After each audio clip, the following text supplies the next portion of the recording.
Hello everyone, today I'm going to show you how to flush the DNS cache in Windows 11 and Windows 10.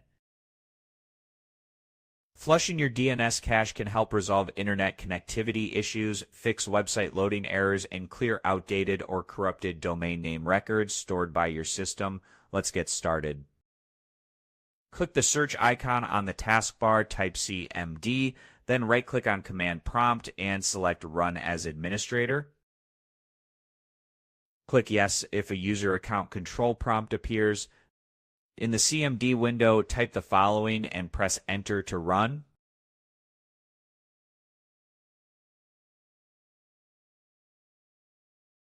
You should see successfully flushed the DNS resolver cache.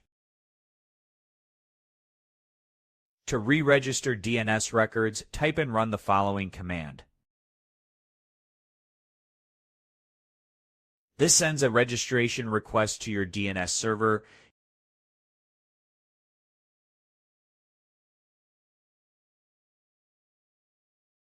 Any issues will show up in Event Viewer within 15 minutes. After completing the above steps, your system's DNS cache will be refreshed. This helps resolve network connection issues, website loading errors, or other domain-related problems. If you found this tutorial helpful, feel free to leave a comment, hit like, and share it with others. See you in the next tutorial.